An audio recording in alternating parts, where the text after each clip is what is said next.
자리에 나오신 부객교회 성도님들 환영합니다.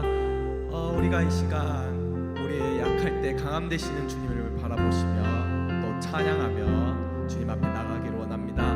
우리가 오늘 이 시간 다 같이 일어나서 주님께 찬양하며 주님께 우리 입술로 고백하며 나가기를 원합니다. 약할 때 강함 되시네, 약할 때 강함 되시네, 나의 보배가 되신 주 나의 모든 것, 주 안에 있는 보물을 나는 포기할 수 없네, 주 나의 모든 것. 다시 한번 고백합시다.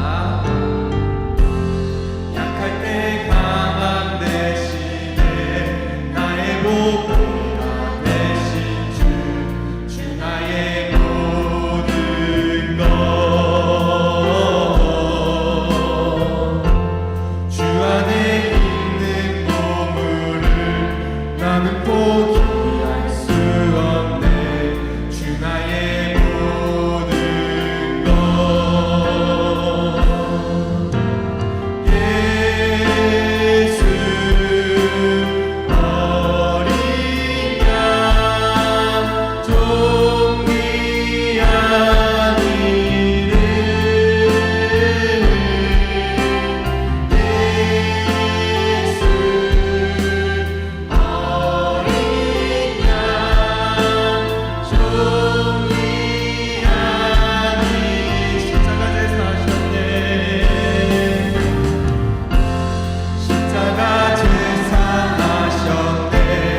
예배 가운데로 나가기를 원합니다.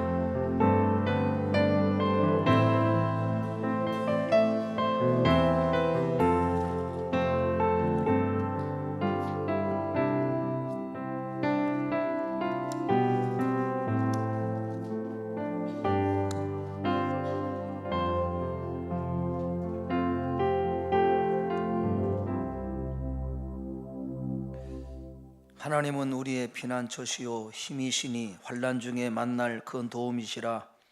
그러므로 땅이 변하든지 산이 흔들려 바닷 가운데 빠지든지 바닷물이 솟아나고 뛰놀든지 그것이 넘침으로 산이 흔들릴지라도 우리는 두려워하지 아니하리로다.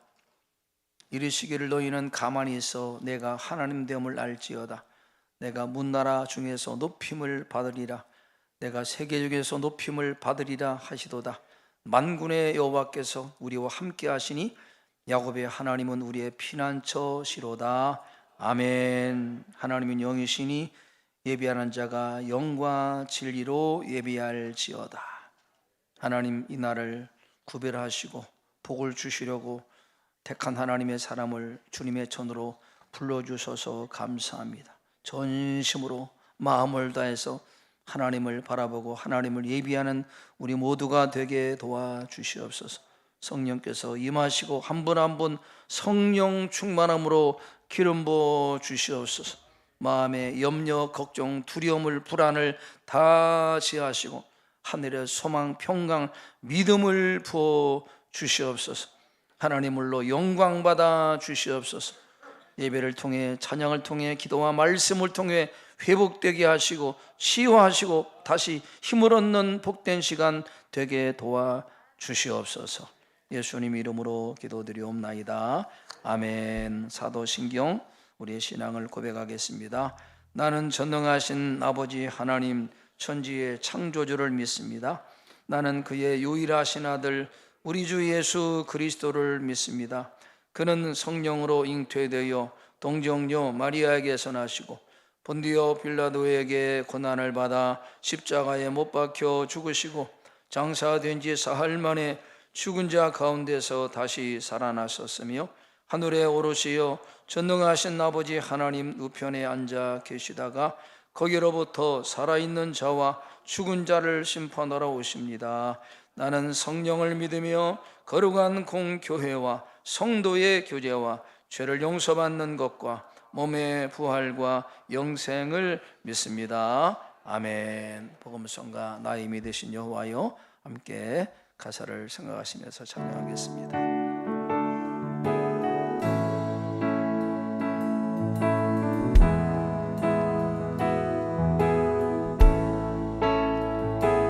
나의 힘이 되신 여호와여, 내가 주님을 사랑합니다. 주는 나의 반석이시며 나의 요새시라. 주는 나를 건지시는 나의 주, 나의 하나님,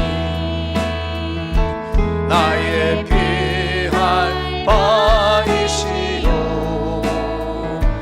나의 왕 되시라. 나의 하나님,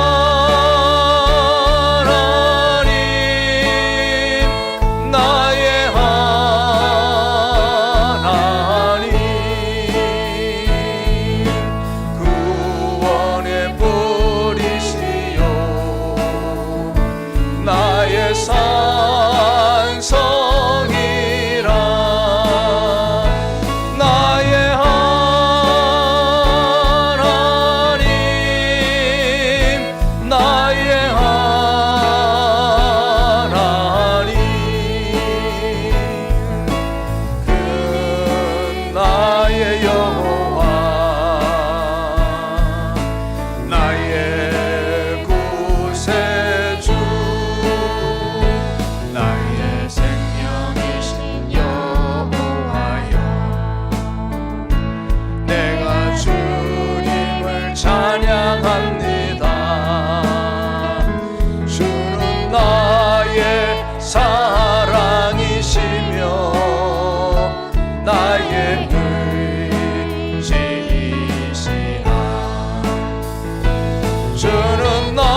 되시니 내가 따르리라. 나의 하나님, 나의 하나님,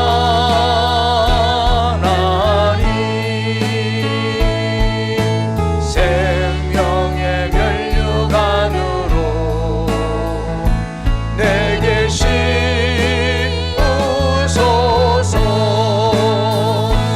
나의 하나님,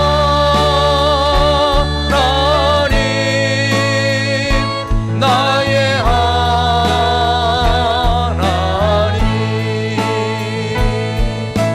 그는 나의 여호와, 나의 구세주. 아멘. 예배를 위해서 오성우 장로님께서 기도해 주시겠습니다.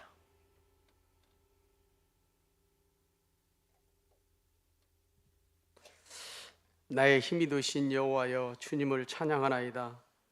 2025년 새해 두 번째 주일을 맞아 아버지 앞에 예배드릴 수 있는 은혜 주심을 감사드립니다. 오늘 또 우리의 삶을 인도해 주시는 하나님 감사와 찬양과 영광을 올려드립니다. 오늘 우리가 드리는 예배가 하나님께서 온전히 받으시기에 합당한 예배가 되게 하여 주시옵소서. 하나님, 새해를 맞으며 새로운 다짐과 계획들이 하나님 뜻 안에서 이루어질 수 있도록 우리 성도들을 인도하여 주시옵소서. 세상의 기준이 아닌 하나님의 뜻을 따라 주님의 사랑을 이곳에서 전하는 삶으로 하나님의 뜻이 이루어지게 하시고, 우리가 하는 모든 일들이 하나님께 영광이 되며 믿지 않는 많은 사람들이 하나님의 사랑을 알 수 있도록 도와주시옵소서. 하나님의 교회를 위하여 기도합니다. 우리 부경교회가 주님의 몸된 교회로서 하나님의 뜻을 이루는 사랑의 공동체로 세상 속에서 빛과 소금의 역할을 감당할 수 있도록 성령님 인도하여 주시고, 모든 성도들이 서로를 격려하고 사랑하며 주님의 뜻을 실천하는 아름답고 행복한 교회가 되게 하여 주시옵소서. 교회 안에 질병과 고통과 어려움을 겪고 있는 성도들에게 하나님의 위로와 평강을 속히 허락하시어 온전히 치료받고 다시 일어서도록 성령 충만함으로 인도하여 주시옵소서. 사랑의 하나님, 우리의 가정들을 하나님께 온전히 맡깁니다. 각 가정마다 하나님의 사랑이 넘쳐나게 하시고 서로를 위해 기도하며 존중하는 마음과 모든 어려움을 주님께 맡기고 그 안에서 하나님의 위로와 은혜를 맛보며 주님의 평화가 항상 함께 하시기를 간절히 기도합니다. 주님, 나라와 민족을 위해 기도합니다.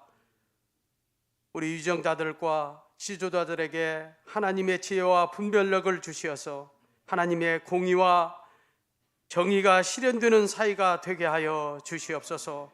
또한 우리 사회의 약자들과 고통받는 자들에게 하나님의 사랑과 은혜로 덧입혀 주셔서 저들의 삶이 회복될 수 있도록 도와주시옵소서.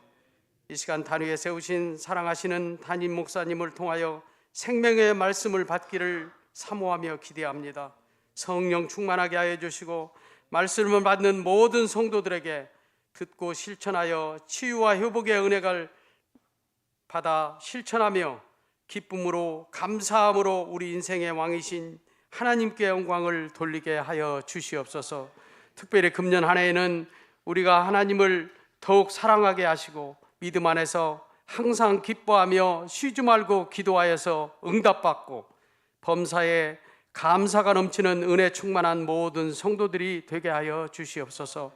우리에게 새로운 힘과 용기, 신실한 믿음으로 올 한 해도 주님과 함께 동행하며 하나님 제일주의로 살아가게 하여 주시옵소서.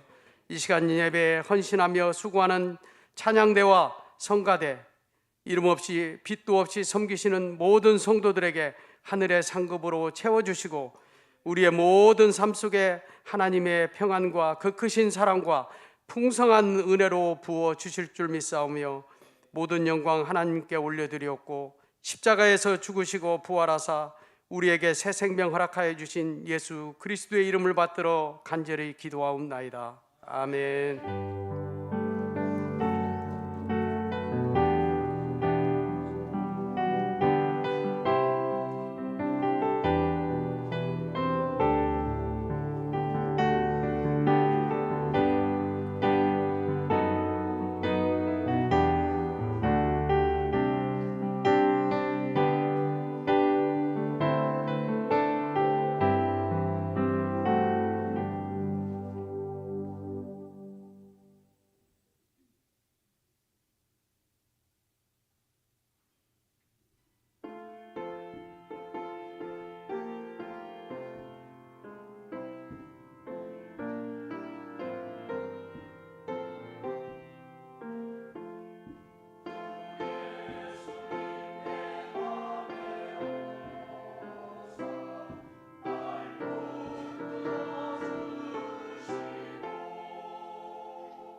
감사합니다. 소프라노가 아주 좋아졌어요. 우리 권나인 권사님이 계시는구나. 네, 감사합니다. 우리 성가대 매주마다 귀한 찬양 감사합니다. 한번 다 같이 뜨겁게 박수로 격려하겠습니다. 감사합니다. 우리 이재선 성도님도 성가대에 참여했네요. 예, 어쩐지 소프라노가 많이 좋아졌습니다. 감사합니다. 오늘 우리가 함께 나눌 하나님의 말씀은 사무엘하 3장 1절 한 절을 같이 읽겠습니다. 사울의 집과 다윗의 집 사이에 전쟁이 오래매 다윗은 점점 강하여 가고 사울의 집은 점점 약하여 가니라. 아멘. 할렐루야. 한번 좌우로 인사하겠습니다. 잘 나오셨습니다. 은혜 받읍시다. 네.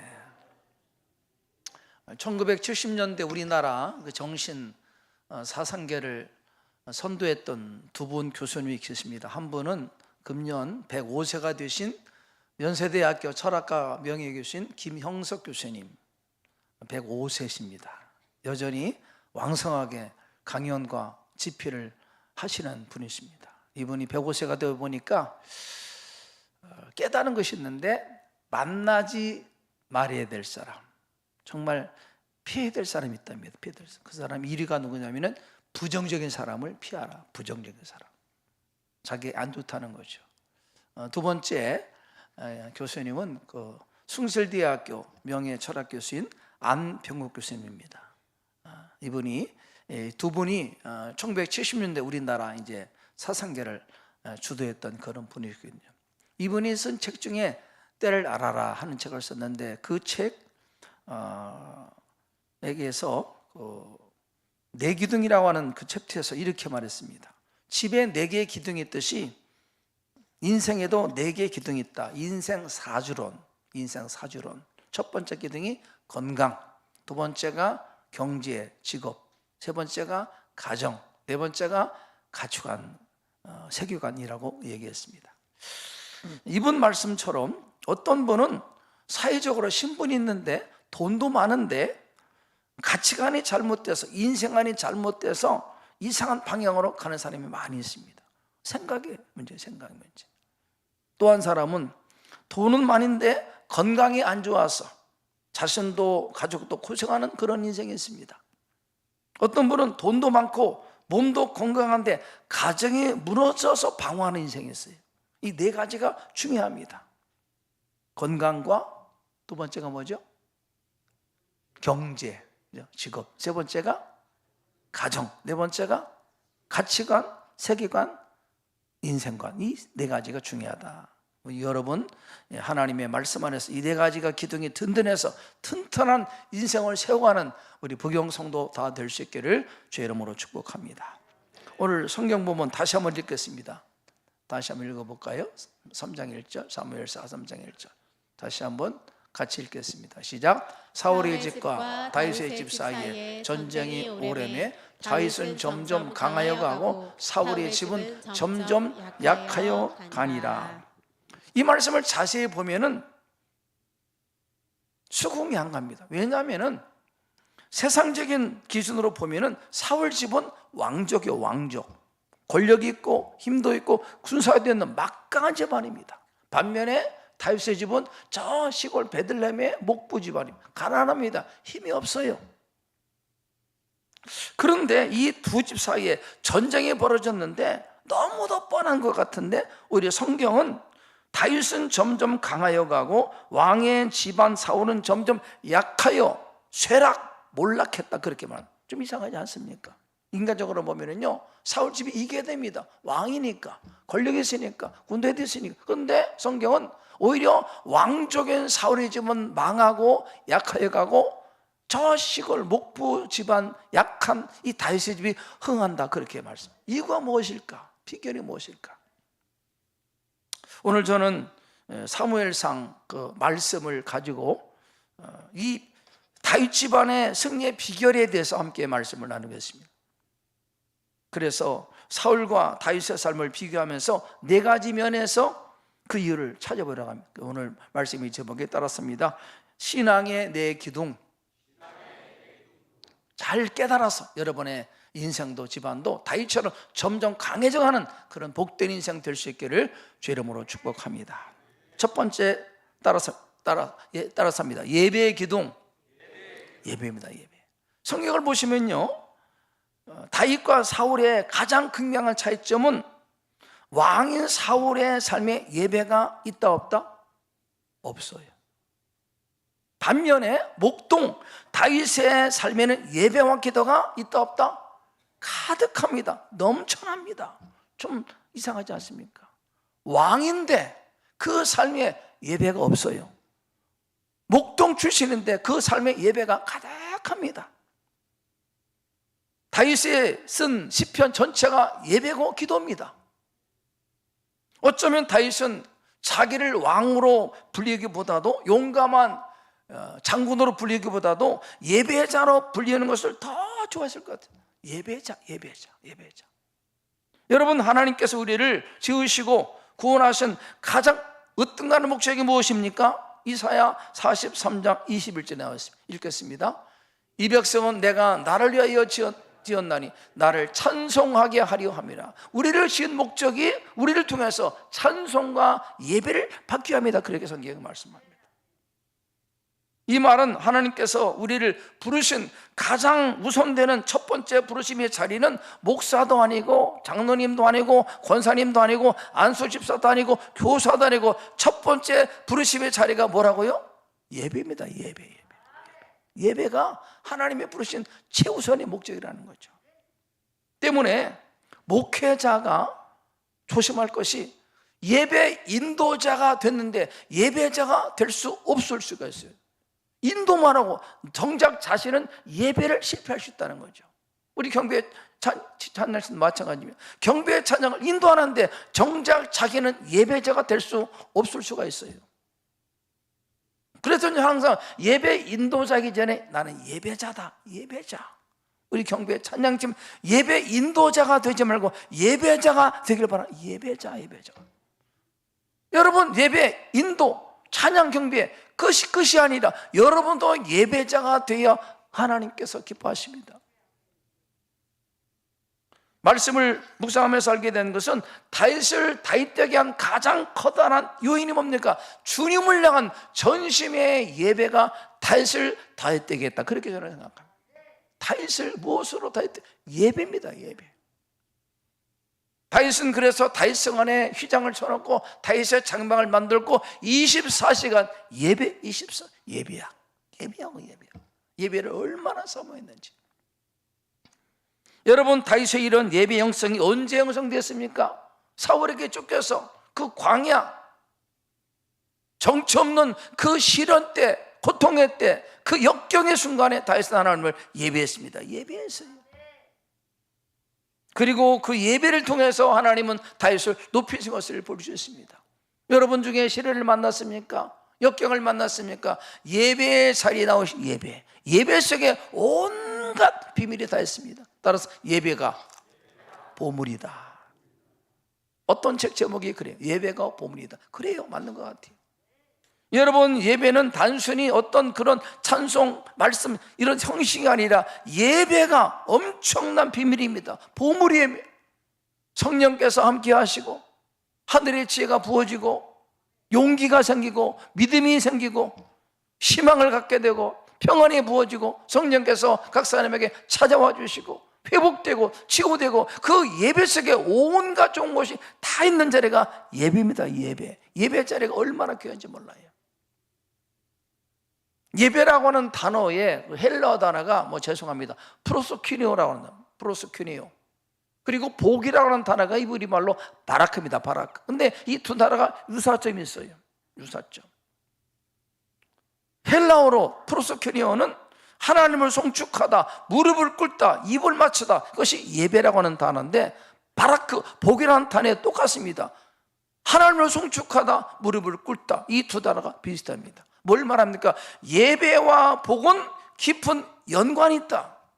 예배와 복은 깊은 연관이 있다는 것은 똑같아요. 유사점이.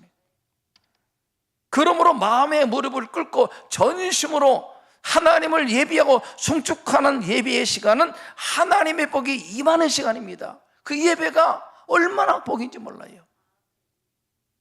그래서 예배가 보물인 것입니다. 그러므로 신앙생활하면서 하나님의 복을 원하면서 예배를 소리하는 사람은 대단히 미련한 사람. 예배가 얼마나 중요한데 예배를 소리합니까? 예배 시간에 온갖 좋은 것이 부어지는데 예배가 얼마나 귀한지 몰라요. 이렇게 예배가 보물이고 예배가 하나님의 복이 부어지는 시간인데 사울의 삶에 예배가 없다는 거예요. 예배가 없어요. 근데 다윗은요, 예배합니다. 예배합니다. 어쩌면 사울은 점점 약하여 가고 다윗은 점점 강하여 간 비밀이 예배있지 않나? 예배있습니다. 여러분의 삶에 예배가 풍성하길 바랍니다. 예배 드릴 때마다 예배 성공자가 되는 우리 부경성도 다 되기를 축복합니다. 예배가 보물입니다.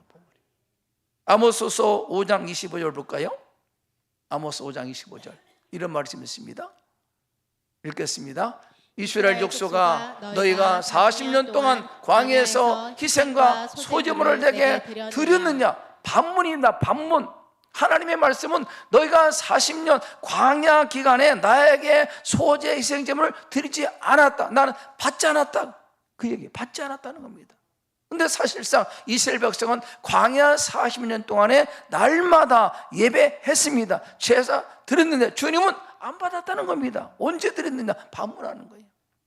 그 이야기는 드렸는데 그 예배는 형식이 형식, 외식.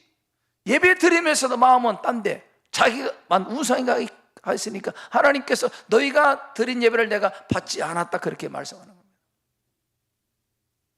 여러분, 예배의 주체는 내가 아니라 하나님입니다. 나의 만족이 아니라 하나님을 기쁘게 하는 것이 예배입니다. 아셔야 됩니다. 때문에 예배가 설교자가 설교를 잘했다, 예배가 좋았어, 오늘 찬양대 좋았어, 예배가 좋았어, 그게 아닙니다. 설교자의 설교, 찬양대의 찬양에 예배 성패가 있지 않고 내 자신이 얼마나 나를 드렸는가, 서비스, 내가 전심으로 여호와께 나를 드렸는가가 예배 성패를 좌우하는 겁니다. 그냥 단순히 듣기만 하고 나는 드리지 않고 그건 예배가 아니에요.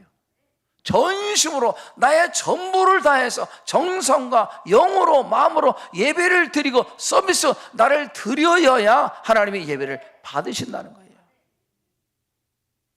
사랑하는 여러분, 다윗처럼 점점 강하여 가는 복된 인생이 되길 원한다면 여러분의 삶 속에 예배가 가득하기를 축복합니다. 예배자가 될 때 하나님께서 기뻐하시고 그 예배 속에 하늘의 벽이 부어지는 겁니다.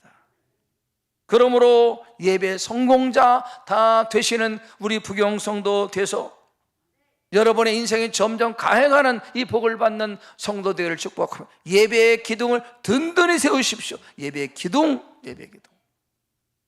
사울의 삶에 예배의 기둥이 없어요. 무너졌어. 예배가 없어요. 예배가 없어. 왕인데 권력을 가졌는데 예배가 없어. 반면에 다윗은 목독인데 예배가 있습니다. 하나님께서 다윗을 축복하시는 거예요. 여러분의 삶에 예배가 풍성하기를 주의 이름으로 축복합니다. 따라서입니다. 두 번째 기둥은 말씀의 기둥이에요. 말씀. 사무엘상 15장에 보면은 유명한 이야기 나옵니다. 이스라엘 백성과 아말렉 간의 전쟁이 벌어졌는데 하나님께서 사무엘 통해서 사울에게 분명히 말씀했습니다. 아말렉을 쳐서 그들의 모든 소유를 남기지 말고 다 진멸하라. 남자, 여자, 유아까지, 짐승까지 다 진멸하라 말씀했어요. 하나님 너무 무자비하시네. 그게 아니라 이 싸움은 영적 싸움이에요. 영적 싸움. 영적 싸움은요 다 진멸하셔야 됩니다. 영적 싸움에서 남겨두면은 그 남겨둔 것이 불순종하는 것이 내 인생을 찌릅니다. 가시가 됩니다. 나를 넘어지가. 그래서 하나님은 다 진멸하라 말씀했습니다. 남겨두게 되면요 남겨둔 것이 불순종하는 것이 내 인생을 넘어뜨려요. 그래서 다 진멸하라 말씀했습니다. 혹시 여러분의 삶에 어떤 것이 나를 넘어지게 한다, 나를 찌른다 하면요 지난날 내가 하나님 앞 먼저 순종하지 못한 그것이 나를 찌를 수가 있다는 걸 아셔야 됩니다. 불순종의 열매, 불순종. 그래 하나님은 아말렉을 남기지 말고 다 진멸하라 그렇게 분명히 명령하셨어요. 그런데 아말렉의 싸움에서 사울이 아말렉의 왕 아각을 남겨두고 양과 소 중에 좋은 것을 남겨둡니다. 살려줘요. 하나님의 말씀에 거역한 거죠. 이것을 한 사무엘이 사울을 책망합니다. 그러니까 사울이 변명합니다. 하나님께 제사 드리려고 남겨두었습니다. 제사하려고. 이때 하나님은 사무엘을 통해서 유명한 말씀하십니다. 사무엘상 15장 23절 읽겠습니다. 시작. 사무엘이 이르되 여호와께서 번제와 다른 제사를 그의 목소리를 청종하는 것을 좋아하시나이까.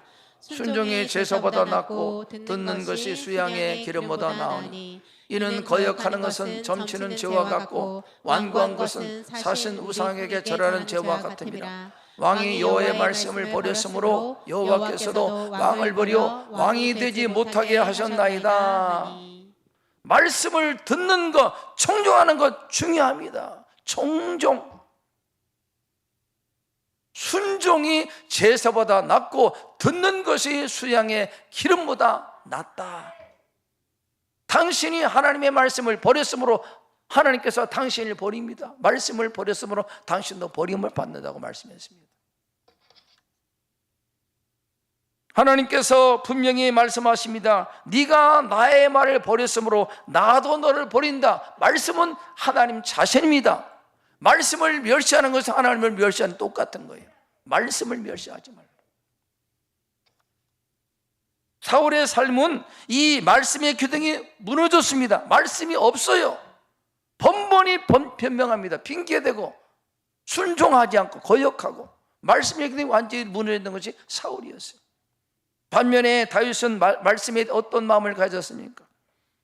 사울에게 쫓기는 다급한 상황, 생사를 넘나드는 위기와 고난에서 어느 날 사울왕이 다윗을 쫓다가 다윗이 숨어있는 컴컴한 동굴에 들어왔습니다. 뒤를 보려고. 무방비입니다. 아무도 없어요. 그러니까 옆에 있던 신하가 장관님 명령 내리시면 단칸에 저를 치겠습니다. 그러면 당신이 왕이 되지 않습니까? 명령만 내리십시오. 그렇게 옆에 부하가 다윗에게 말했습니다. 지긋지긋한 도망자 신세를 끝내고 왕의 자리를 쥐는 절호의 친수입니다. 기회입니다. 그러나 그때 다윗이 뭐라고 말합니까? 내가 손을 들어 여호와의 기름 부음을 받은 자를 치는 것을 하나님이 금하셨다. 하나님이 금하신 걸 어떻게 내가 하겠는가? 그리고 사울을 살려줍니다. 하나님께서 그렇게 하지 말라고 금하셨기 때문에 사울을 해칠 수 없다고 다윗이 말하는 거예요. 뭘 말씀하면 어떤 상황에서도, 다급한 상황에서도, 절호의 기회 순간에도 여호와께서 하신 말씀에 순종하는 다윗의 모습을 볼 수 있잖아요. 우리는 자꾸 변명합니다. 핑계대고 어떤 상황, 어떤 다급함, 그걸 가지고 잠깐 변명하고 핑계대서 하나님의 말씀을 거역할 때가 많이 있는데 다윗은 그런 상황에서도 하나님의 말씀에 순종하는 모습을 볼 수 있습니다. 여러분, 그러므로 신앙생활의 성패는 하나님과 하나님의 말씀에 대한 내 태도였어요. 반응, 말씀에 대한 태도. 주님도 복음서에서 씨 뿌리는 비를 통해서 좋은 마음, 옥토, 그 말씀의 씨를 받아들이는 자가 열매 맺는다, 그렇게 분명히 말씀했습니다. 여러분의 삶에 이 하나님의 말씀에 대한 기둥이 든든히 세워져서 점점 가행하는 이 복을 받는 우리 성도들을 축복합니다. 말씀의 기둥, 변명하지 말고 핑계대지 말고 하나님의 말씀에 이해하는 다윗의 그런 신앙 본받아 우리도 항상 말씀에 이해할 수 있는 그런 믿음의 성도 되기를 축복합니다. 첫 번째 기둥이 뭐라 그랬습니까? 예배. 두 번째 기둥이 말씀. 세 번째 기둥, 누가 주인인가, 누가 왕인가입니다. 누가 주인인가, 누가 왕인가. 사울에게 있어서 이스라엘의 왕은 자기였습니다. 근데 다윗에게 그 왕은 하나님이었습니다. 하나님. 이게 달라요. 사울은 자기가 왕, 다윗은 하나님의 왕입니다. 이렇게 고백했습니다. 다윗은 왕의 자리에 오른 후에도 하나님을 왕으로 섬겼습니다. 그래서 다윗의 고백 속에 자주 하는 표현, 왕이신 하나님, 왕이신 하나님. 근데 사울의 고백 속에 이런 고백이 없어요. 자기가 왕이니까, 자기가 왕이니까. 왕이신 하나님, 왕이신 하나님. 여러분의 삶에 누가 왕인가, 누가 주인입니까? 자기입니까? 하나님입니까? 여러분 인생의 진정한 주인이 누구인가? 자신인가? 주님인가를 냉철하게 돌아보십시오. 우리는 입으로 주님을 주인이라고 말하는데 실상은 내가 주인이야. 내가 왕이야. 내가 주인이에요. 운전에 비유해서 세 부류의 그릇이 있다고 합니다. 첫 번째 인생은 인생의 핸들을 자기가 붙잡고, 주님은 밖에 있어, 밖에. 주님과 관계없습니다. 그저 육체의 본성을 따라 자기 마음대로 풍습을 따라 유행을 따라 사는 인생, 바로 이런 사람을 육에 속한 사람이다. 육에 속한 사람, 이렇게 얘기했습니다. 두 번째 인생은 주님을 영접했습니다. 주님을 구주로 모셨습니다. 구원자로 믿지만 여전히 인생의 인도를 내가 잡고 있어. 내가 인생의 주인이요. 주님은 뒷자리에 말씀을 들어도 순종하기보다도 자기 생각, 경험을 앞세워서 자기 만들어 삽니다. 이런 사람을 바울은 육신에 속한 그리스도인이다. 육신에 속한 그리스도인. 세 번째 부류, 인생의 인도를 주님께 넘겨드리고 자기는 옆자리 뒷자리에 앉아서 주님의 인도를 받는 사람, 주님의 가르침을 따라가는 사람, 이런 사람을 바울은 영에 속한 그리스도, 영에 속한 그리스도. 육에 속한 사람, 육신에 속한 그리스도인, 영에 속한 그리스도인 있다고 그래요. 여러분 어떤 부류에 속합니까? 나는 과연 어디에 속하는가? 우리 모두는 이미 구원받아 주님을 모셨습니다. 육에 속한 사람은 아닌데 육신에 속할 수 있고 영에 속할 수 있다는 거죠. 영에 속한 그리스도인. 우리가 자주 부르는 복음송에 있잖아요. 주님만이 왕이십니다. 주님만이 왕이십니다. 내 마음에, 내 온 마음에 주님이 왕입니다. 이런 고백이 그저 입술만이 아니라 삶에도 실천되고 삶에 여러분의 주님을 모시는 그런 인생 되기를 축복. 주님이 왕입니다. 다윗의 삶의 왕은 하나님, 사울은 자기가 왕입니다. 자기가 주인이에요. 이게 이 차이예요, 이 차이. 그럼 우리가 자주 던져야 될 질문은 이런 겁니다. 따라서 합시다. 예수님, 어떻게 하면 좋을까요? 자주 물으세요. 자주. 다윗의 삶에 자주 묻는 질문이 여호와께 여짜오되, 여호와께 여짜오되, 이 질문이 자주 나오는데 사울의 삶에 그게 없어요. 안 물어봐. 자기가 결정해. 자기 마음대로. 여호와께 여짜오되, 주님께 물어보십시오. 사고치고 뒤수습 하라고 하지 말고 먼저 여쭙고 먼저 물어보고, 주인이니까. 이것이 중요합니다. 예수님이 내 인생의 주인이다, 하나님의 왕이라고는 시금석이 뭔지 아십니까? 11조입니다. 11조는 단순히 돈이 아니라 하나님의 왕입니다. 돈이 내 주인이 아니라 주님이 하나님의 왕입니다. 이 고백이 11조입니다. 돈이 아닙니다. 많은 사람이 돈을 섬깁니다. 돈이 왕이야, 돈이 주인이야. 근데 나는 돈이 아니라 하나님이 왕입니다. 이것이 11조입니다. 하나님이 왕입니다. 주인입니다. 내 모든 것의 주인이 하나님입니다. 그 고백이 11조입니다. 영적 행위, 영적 행위.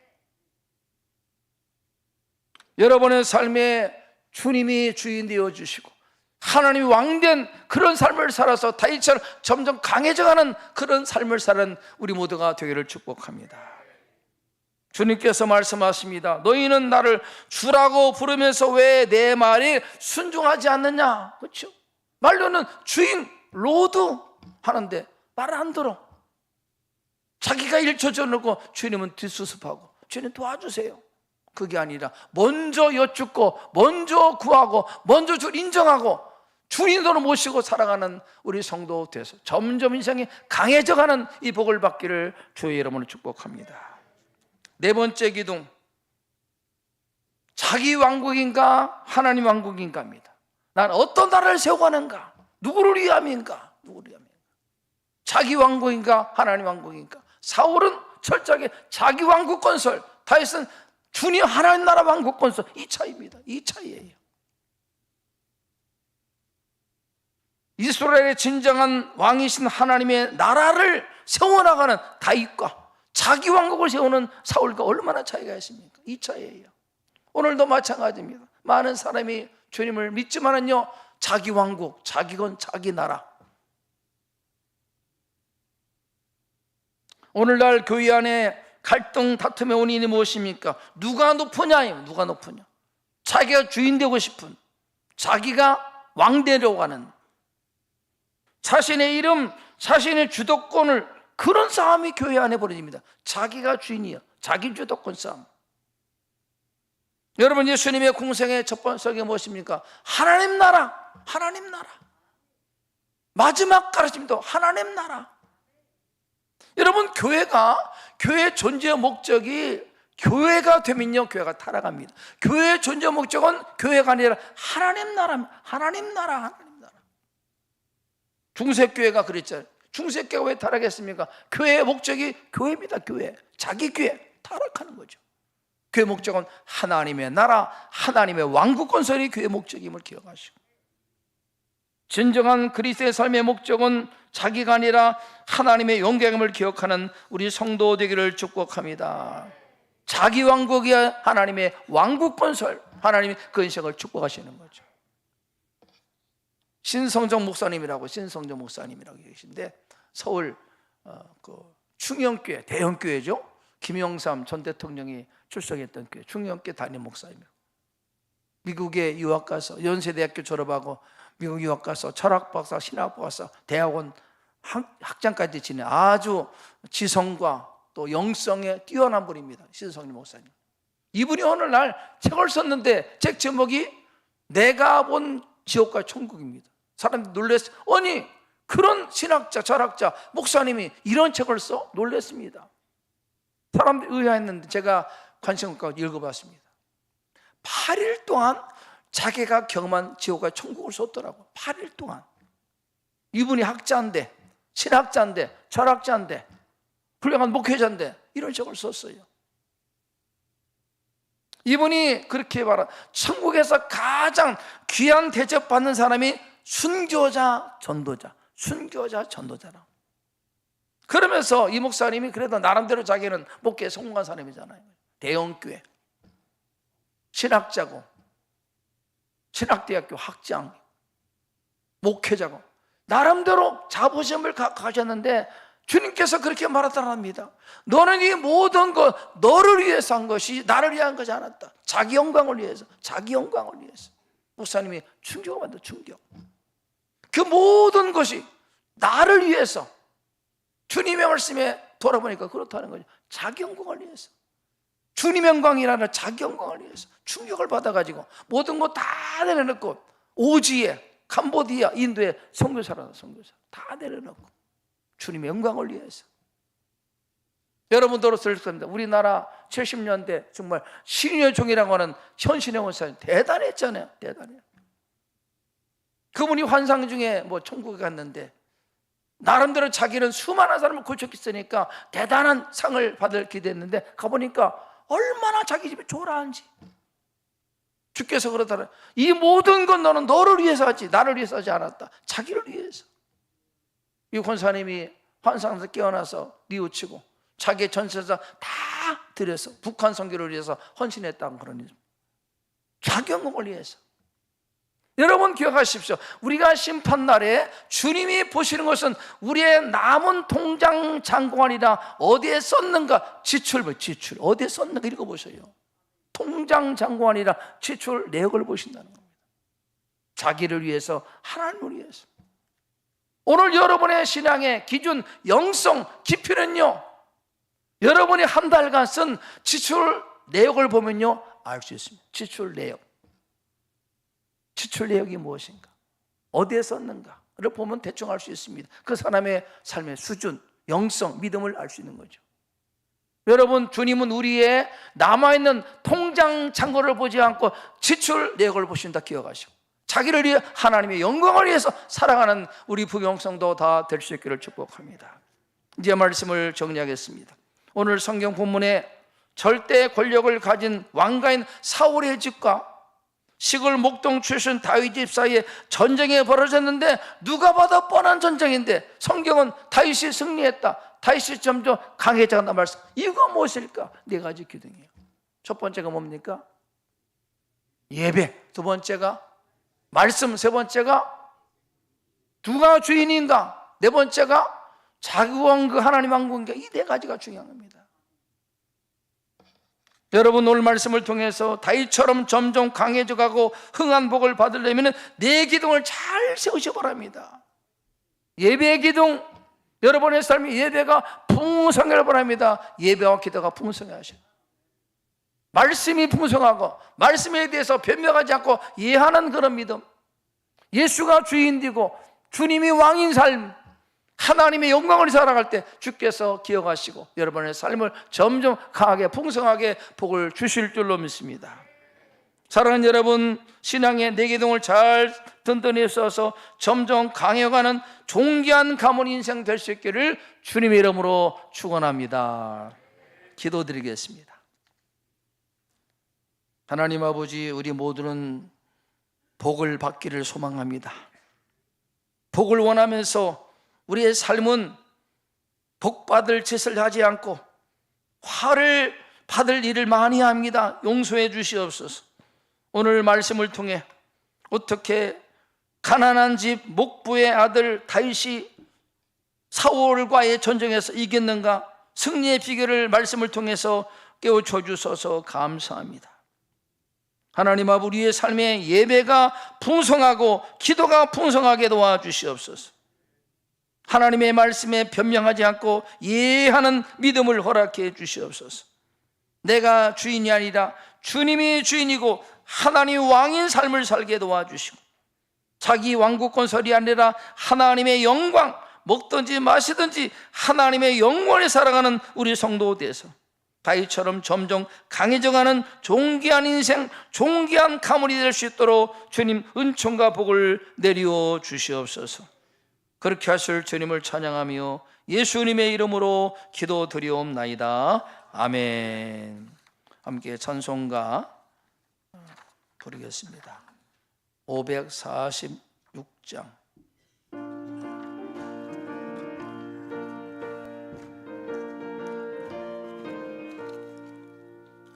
주님 약속하신 말씀 위에서 영원토록 주를 찬송하리라. 하리라. 소리 높여 주께 영광 놀리며 말씀 믿고 굳게 서리라.